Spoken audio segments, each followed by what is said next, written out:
Nashukuru sana kwa fursa hii kwa sababu ni kikao ambacho sisi wote tunaleta akili kwa pamoja, tujue tunasaidiana kivipi. Nikianza na hoja ya kwanza ni mambo ya usalama. Usalama ni sisi wenyewe inafaa tuanzishe usalama. Lakini naona kwa usalama umedorora kwa sababu ukiangalia mwakilishi wadi ambao tulimweka ile siku ya kwanza alivyoingia alikuwa ashachukua timu ambayo akijua ya kwamba hao ndio wale ambao watabaki kumlinda. Lakini pia kumlinda pia ilikuwa ni kuumiza wananchi. Kwa nini niseme hivi? Kuna ile ukisikia ile neno ambalo anatumia kita mafia kila wakati.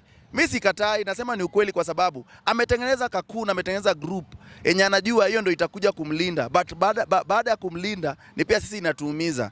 Kwa sababu tumekuwa tukiongelea hili swala la usalama pale kwetu kwa mosque kila uchao, kila wakati. Lakini hatupati suluhisho. Kozi yeye ndo angetupatia suluhisho. Lakini akiingia hivi alipatiwa karibu nafasi 200 za ajira. Hatukuzipata kama line 7. Lakini wakati tulipopiga kelele tulikuja akatupatia nafasi 5. 200 alipeleka wapi? Hiyo ni ya kwanza. Kwa nini apoteze 200 atupatie nafasi 5? Kwa wale vijana ambao waliandikwa kazi na hii ni kazi ya Green Army, wale wote ambao tunawajua kama line 7, nikiweza sema mwenye ameandika ni mmoja. Kwa lakini kwa wengine wote wameandikwa kutoka nje. Hiyo ndio pia tuangalie, hiyo ni changamoto tuko nayo. Jambo la tatu, tukianza kusema ati watu watafutiwe shughuli ama watafutiwe ajira, mimi hapo naweza sema kuwa tunadanganyana kwa sababu wa kimombo wanasema if you can't create don't expect. So wewe mwenyewe jitengenezee kwanza, ndio pia sisi wenyewe pia sisi tukubariki katika biashara yako.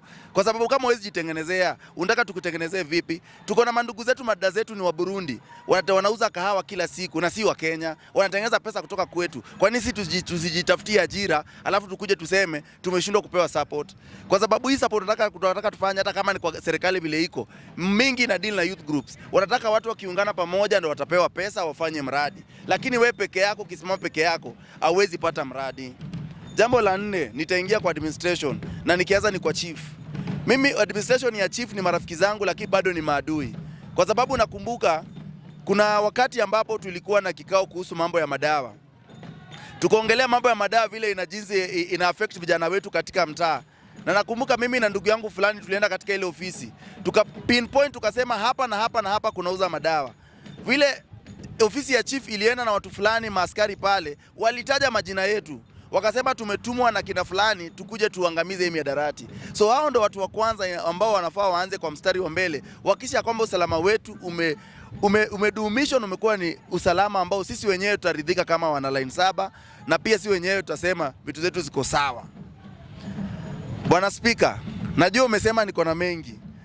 Lakini kwa huu wakati wote wacha kwanza nipumzikie kwa hapo, alafu ndachukua nafasi nyingine ili kapate kutoa maoni zaidi. Shukrani.